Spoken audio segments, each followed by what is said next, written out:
So a very good morning, good afternoon or good evening, depending on where you're from.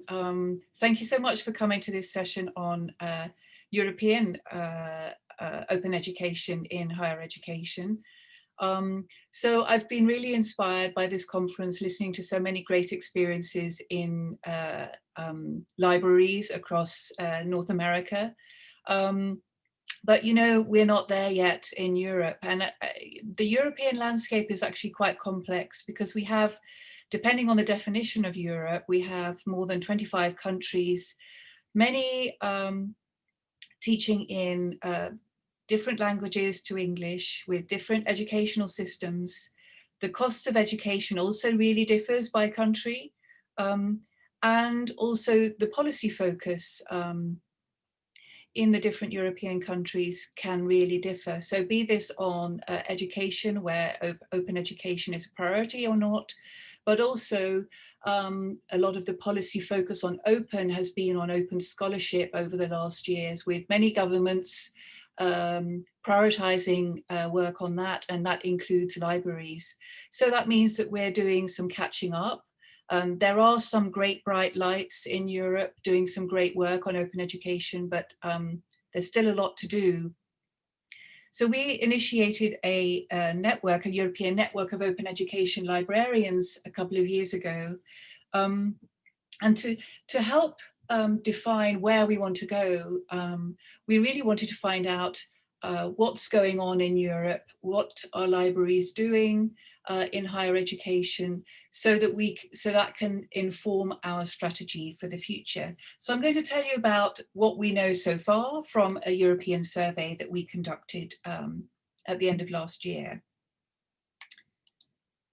So the goals of the survey was, as I said, to gain insights into open education practices within academic libraries in higher education in Europe, and ultimately to strengthen open education and increase open education resources in our institutions. So the online survey was open for 8 weeks at the end of last year, beginning of this one. We had 146 relevant responses with 28 European countries who contributed, and the highest responses came from Spain, UK, Poland, and Greece. So first of all, we asked which institutions had policies in place, and we saw that the trend was that institutional policies were part of a larger overarching policy, often part of an open scholarship policy. So not so many dedicated just to open education. So there were 27 reported, which is actually quite significant.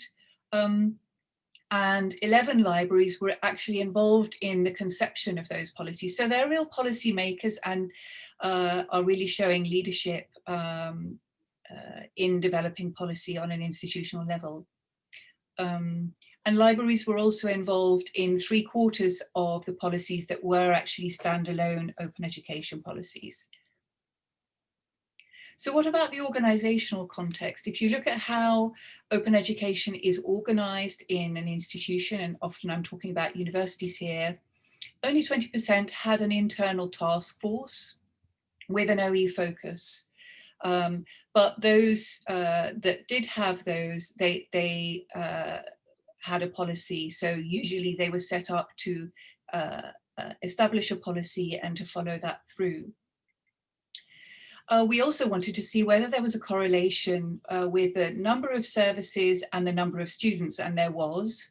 And we also found that those that had many students also had a lot of OER advocacy activities. But unsurprisingly, because you will see that libraries over the years have really been upping their game and increasing their breadth of services, although they have been establishing more services to promote open education, it doesn't correspond with the amount of FTEs. So they still have the same types of FTEs, but are increasing services. So just going back to library leadership, So the importance that libraries are playing in the space of open education, 50% who were surveyed take the lead in open education and OER in their institutions. And 7 of the 9 libraries involved in conceiving the policies that I mentioned were also taking lead in advancing OER. And they also had substantially more activities, which makes sense. We found that most of the OER was conducted from the teaching and learning departments of libraries, and then less significantly from the scholarly communications section. Now, what we know is really key when libraries engage, or anybody engages with open education, what it's all about is actually collaborating with other departments. That's crucial for the success. So we also asked, who are you collaborating on a regular basis or an ad hoc basis? There were no large surprises here. The main ones also to win over are the academic departments and the faculty. IT, of course, is crucial. And then we have the e-learning or distance education and teaching and learning centres, which are the most important. The least so were student unions, alumni associations, campus stores, and also we saw less engagement with students. So it's a lot more focus on faculty and IT and education at this point in time. If we look at the services where libraries are engaged to support open education, no surprises there. That information literacy, you can see in blue, they take a lead role. Green is a supportive role and orange is none. So information literacy, real strengths you see in the library, educating teachers and learners, researchers also, about open education and the potentials and where to find, etc. So that's one of the strongest areas of service provision. But we have advice on copyright, which is absolutely key for the reuse of open education. And of course, discovery. You do see on the other end, though, that participatory design in particular, or OER creation, they do not take the lead role, but are collaborating with others on that. And if we also look at the skills, we asked the libraries about their skill levels. So the full set of skills in blue. So if you look at the graph on the right-hand side, the left-hand side, you just saw the services provided. The library skills on the right, the full set of skills are blue, many skills are green, and orange are minimal or no skills. So accordingly, you'll find that the majority providing support in an area had full or many skills in that area. So you can see that with information literacy or discovery services and advice on copyright. But advice on copyright, you'll see that there are quite a lot less with a full set of skills, but they're often pairing up with legal services outside of the library. So real collaboration with other departments, so working together with other departments is also key for libraries to successfully provide those OER services. The lack of full set of skills, as I said, we noted was in the area of copyright and also on knowledge exchange, and lack of skills overall, which also pairs up with the services provided by the library, are in participatory design, course pack provision, data curation, and technical support. So technical support, of course, they're leaning on collaboration with tech, but there are increasingly some libraries also storing and curating some of that content. So I think more skills can be, upskilling can be done in some of those areas. We also asked libraries, what do they see are the opportunities and benefits in engaging in open education for their libraries? So first of all, quality, access and reuse. So eliminating barriers to education and increasing equity. We've heard about that at this conference already quite a bit. And improving quality of education and access to that material. But when we talk about changing culture, they're also contributing to the creation of a culture of openness, including open policy. So openness to research and openness to education, open software and open licensing as examples. They also saw the rise of the importance of the library and the leadership that they're playing in open education. And they're also, through their collaboration, they're really deepening those relationships with other departments. So seeing that as a real positive. And they're engaging in, some of them, in national policy development. It's also improving the skills in libraries as they upskill in certain areas. However, there are still many challenges to deal with. Firstly, a lack of an institutional or national policy gets in the way of getting things done and progressing things as fast as they would like. There's often a lack of staff capacity and funding for the creation of OERs, and there are some insufficient relevant skills and know-how, as I already mentioned earlier. And as regards culture and environment, again, we also see, we always, I think, when creating change, we always wish that things would go faster, that the mindsets would, change more quickly, and that the institutional culture would be more on our side.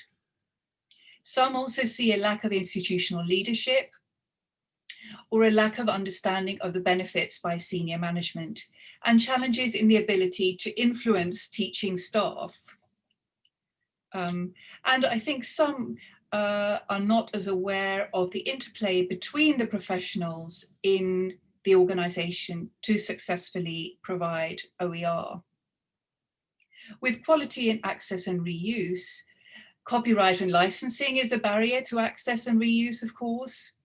Sharing good practices is really necessary. If you think about Europe with more than 25 countries, we'd like to share more of those examples. There's a need for that. And improving the discovery of OER, there was several sessions on that yesterday. And also, of course, the pain point that we all share, selling the quality in OER. So we came up with some recommendations. I'm only touching on about 5 of those now, based on the survey results. So one key thing, so certainly for those who are starting out, is locate where and what those OERs are, where they are in your institution, and also monitor the growth of such resources over time, and also the use of those resources. Link up with your champions. Funding, what's really necessary to get things going is to have some seed funding for projects to kickstart efforts, and also to establish a grant program that supports the creation of OER. Collaboration is absolutely essential. So we need to invest more in understanding the interplay between the different stakeholders, either locally or externally. So for example, developing a stakeholder management plan can be really useful at the beginning for that. You need to know who your champions are and equip them to spread the word. Identify the skills that you need for OER and open education, and then help upskill by partnering more, either internally or externally, and then share good and bad practices in a safe environment. So Spark Europe and our network of librarians, open education librarians, we're also looking in the next couple of years to see how we can help implement the UNESCO OER recommendation. So based on some of these lessons learned, we see there's a real need for capacity building amongst academic libraries in Europe. So we'll do that through our network. So growing that and engaging them more regularly. We need to further develop policy on an institutional and a national and even an international level. We need to continue our research to inform on progress and to gain intelligence on where things are working and where not. And we really need to advocate and make more of our champions for peers to influence other peers. And what's also really essential, we need to think now about how are we going to sustain OE, so particularly the infrastructure, so that it remains a public good. So our survey report can be found at this link here, if you haven't already seen it. It's been downloaded more than 1,000 times. We're really thrilled about that. If you're in Europe and you're not yet a member of the network, please do join us. And I'm now open for any questions. Thank you very much for your time.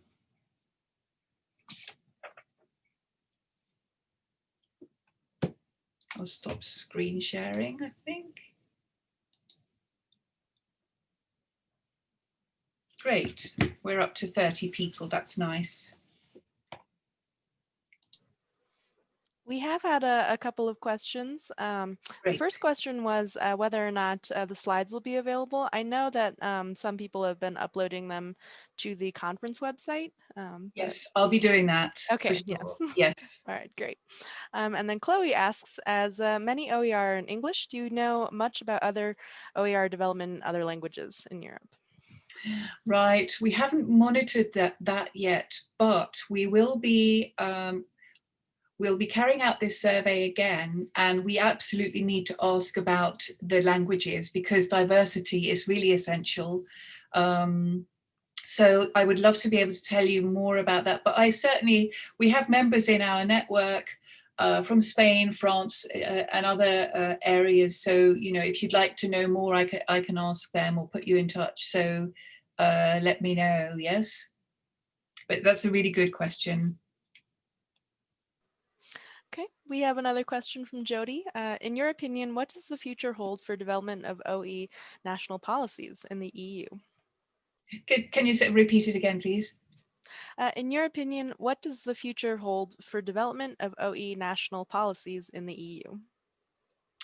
Right, so you know, what we first need, I think what's really essential is that the European Commission, which is one of the biggest funders also in Europe, that they also take a strong policy decision that open education is key for Europe. So that would help encourage more national policy development. I also think that the UNESCO OER recommendation helps because all member states are required to work on implementing those recommendations, and they are talking to the member states, the government heads of education in Europe. So we will be encouraging policy development on national level. So that's also part of our work to encourage that.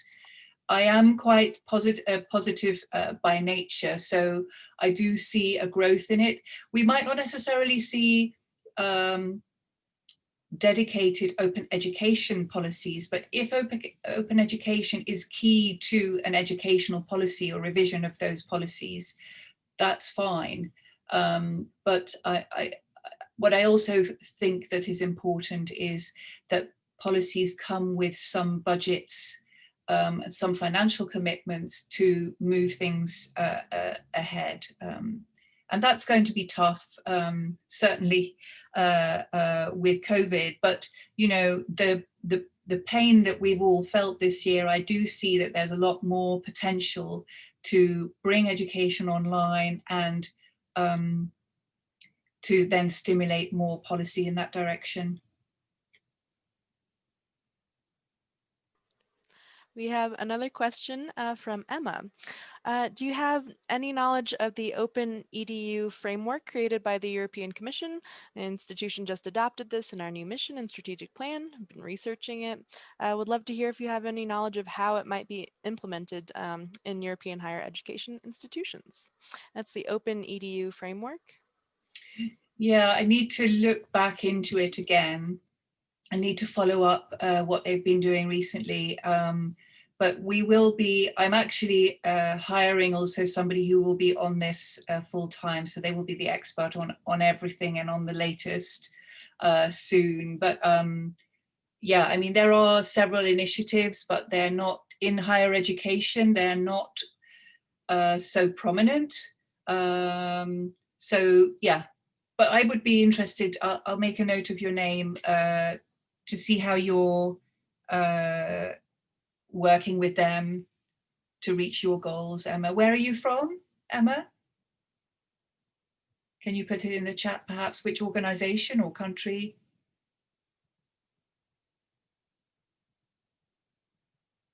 Oh, you've hit a wall as well. So it's not just us. That's good. Oh dear. Anyway, let's. I shall try and reach out to you, Emma, just to find out a bit more. Ah, okay. Yes, thank you. Any more questions? I'm usually actually over time. I see that I raced through that and I was actually quite early. I I'm didn't even rather have to give you a surprised. 5 minute. Yes, yes. I was talking too quickly, obviously. I think actually with this audience, it's okay talking quickly, and maybe not in some of the other countries. Yes, absolutely. Okay, we have another question from Anita. Regarding the copyright review, you mentioned using outside service. What type of legal service is it? A patent attorney, for example? Oh, I see. So, well, look, we didn't actually ask in detail where they got where they were getting legal services from. So we asked about what skills they had, and we saw what services libraries were providing. We know also from Open Scholarship that many libraries are providing legal support. It's not like legal advice, but some support. So they use those resources, like at the University of Edinburgh, for example. But you know, there are legal advisors at universities. There are legal departments, and then, of course, in some countries there are national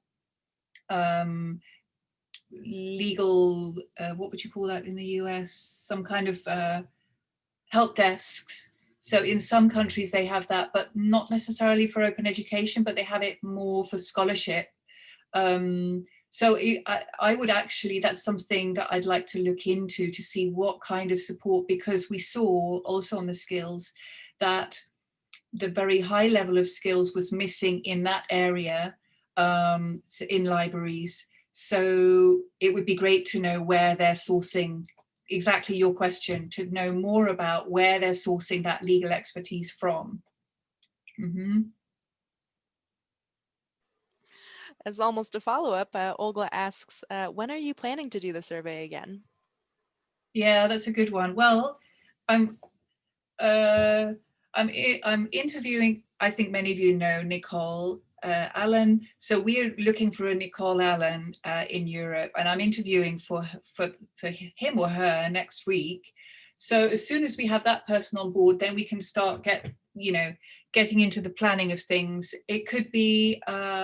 I would like to see the survey going out mid to, yeah, summer, autumn next year, definitely. So we'd like to do this regularly, also to be able to follow change, yeah? So that's certainly planned, but you know, I can't give you an exact date. Thank you. What about other surveys? I know Spark did a survey in the US. Is there any experience, maybe I can ask this in the chat, what other surveys are there? Because we'd love to compare our results to others and to see whether there's similar trends or solutions, challenges. Any thoughts there? Experience? No, not right now, maybe. Oh, okay, I'll look that one up. Thank you. Oh yeah, actually I saw them speak yesterday. Indeed.